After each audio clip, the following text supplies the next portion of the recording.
بڑی مشکل نعت آپ نے سلیکٹ کی، کیوں؟ اس کے پیچھے ایک بڑی انٹرسٹنگ کہانی ہے. میری ایک دن والدہ نے مجھے واٹس ایپ کی یہ نعت جو صابری برادرز نے جو گائی ہوئی ہے، کہتی ہے مجھے بہت پسند ہے، تم اس کو سنو.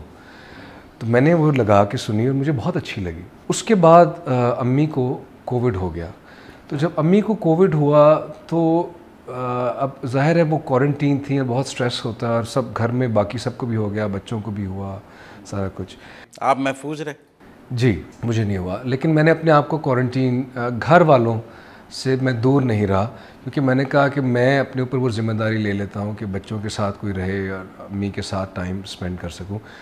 اور میں نے اپنی امیونٹی پہ زیادہ فوکس کیا، اور وہ بات میں زیادہ اس طرح نہیں بتاتا یا ذکر کرتا، لیکن میں نے اپنا آپ سمجھ لیں کہ مراقبے میں بیٹھنا بہت سٹارٹ کیا عبادت میں. اس سے کیا ہوتا ہے کہ آپ کا جو سائنٹیفکلی اس کی ایک پوری ایکسپلینیشن ہے کہ ان چیزوں سے کس طرح آپ کا سب کانشیس مائنڈ ہیلنگ، جو انٹرنل ہیلنگ ہوتی ہے، اور اس میں بہت آپ کی انر امیونٹی کو وہ عبادت یا اس طرح کی چیزیں اسٹرانگ کرتی ہیں آپ کے بلیف میکنگ میں. اور سٹریس اور فیئر جو ہوتا ہے انسان کا، یہ انسان کا امیون سسٹم کو ویکن کرتا ہے. تو دی اونلی جو کسی بھی وائرس کے اگینسٹ جو چیز دفاع کرتی ہے وہ ہیومن امیون سسٹم ہوتا ہے. جب انسان خوف میں ہوتا ہے یا پینک کرتا ہے یا سٹریس میں ہوتا ہے یا اینکشیس ہوتا ہے تو آپ کا امیون سسٹم گر جاتا ہے، اور آپ کا جو ایک نیچرل ڈیفنس ہے کسی وائرس کے. فنکار تو حساس ہوتا ہے، جلدی اسٹریس میں آ جاتا ہے، اس لیے فن اور بھی زیادہ ضروری ہے. بہرحال میں نے اپنا ایک وہ سلسلہ میرا وہ تھا، اس میں رہا. تو امی کو جب کووڈ ہوا تو میں امی کے پاس ایک دن جا کے لیٹا، اور وہاں پہ میں نے یہ دوبارہ لگائی نعت ٹی وی پہ، ان کے ساتھ سنی. تو وہ میرا ان کے ساتھ جو امی کے ساتھ ایک بانڈ تھا، اور اس کو سن کے جو ایک وہ فیلنگ، تب میں نے غور سے سنی، اور پھر میں امی کو لے کے باہر چلا گیا، ہم نے واک کی، اور اس کے بعد وہ بہت بہتر فیل کرنا شروع ہو گئی. تو پھر میں نے کہا کہ میں یہ جو کلام ہے جو میں سمجھ رہا تھا کہ یار میں اس قابل نہیں ہوں کہ میں یہ گا سکوں، لیکن پھر مجھ میں ایک وہ چیز آئی کہ یار مجھے یہ کلام گانا ہے. اور وہ بس کوشش کی، اور وہ جس طرح ہوا، اور وہ جو اس طرح سے اس کی ریکارڈنگ بھی جو ہے، اور وہ جو سارا منظر جو لوگوں نے دیکھا کہ جس لوگ شہر میں مبتلا ہیں وہ سن کے، وہ بس وہ اس میں میرا کوئی کمال نہیں، وہ میں نے نہیں گایا. وہ ایک آدھ شعر ہمیں سنائے نا، لوگ ہر وقت آپ سے وہ سننا چاہتے ہیں. اس کی جو ایک سر لا مکاں سے طلب ہوئی سوئے منتہا وہ چلے نبی صلی اللہ علیہ وسلم. سر لا مکاں سے طلب ہوئی، سر لا مکاں سے طلب ہوئی، سوئے منتہا وہ چلے نبی، سر لا مکاں سے طلب ہوئی.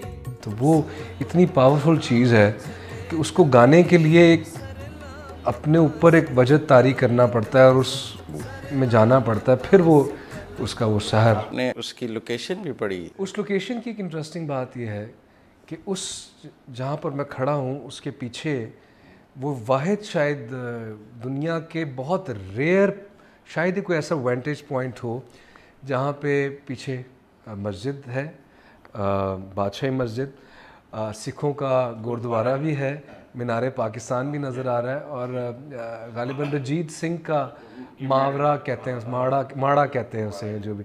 تو بڑی ایک انٹرسٹنگ وہ ساری چیز ہے، اور میرے خیال میں ریلیجس ہارمنی کی جگہ ایک اس کی نشاندہی ہے ایک ریلیجس ہارمنی کی، اور ایک اسپریچویلٹی ہے اس اسپیس میں جو مجھے ہمیشہ محسوس ہوتی تھی جب بھی میں وہاں جاتا تھا.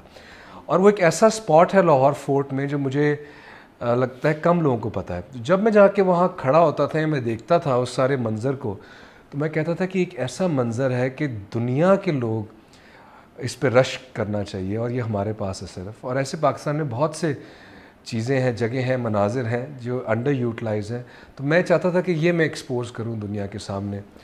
اور ایک اور مزے کی بات آپ کو اس میں بتاؤں کہ ریکارڈنگ سے بالکل کچھ دیر پہلے جب ہم نے سارا سیٹ اپ لگا لیا تھا، آندھی آئی، طوفان آیا اور بارش ہو گئی، اور سارا سیٹ اپ جو ہے وہ کلیئر کرنا پڑا. اور ظاہر ہے کرو پریشان ہوا کہ ہماری ریکارڈنگ پتہ نہیں ہو سکے گی. میں نے کہا بالکل آپ لوگ اطمینان رکھیں. ایک فیلنگ ایک ایسی آئی مجھے کہ بالکل یہ جو آج کلام پڑھنے جا رہا ہوں میں جس ہستی کے لیے، یہ ایسا نہیں ہو سکتا کہ آج نہ پڑھا جائے. تو وہاں پہ آپ سمجھیں کہ بارش آئی, بادل آئی اور سب کچھ اس نے دھو دیا, ایسے جیسے بارش نے آسمان صاف کر دیا, اور وہ بادلوں سے وہ جو ایمبینس ہے ایک ایسا سما بن گیا کہ وہ ایک جادو تھا, اس میں ایک سحر اس وقت موجود تھا, اور جیسے رحمتیں برس رہی ہوں.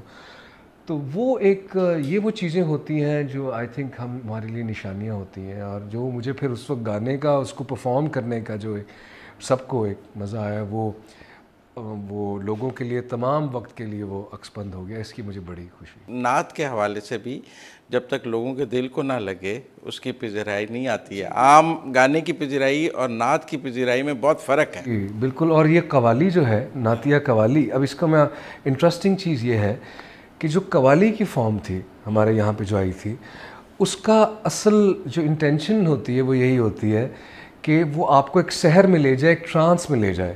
اور برِ صغیر میں بہت سے ہمارے صوفیہ کرام اور جو قوالی کے تھرو لوگوں کو مسلمان ہو جاتے تھے لوگ قوالی کے سحر میں آ کے.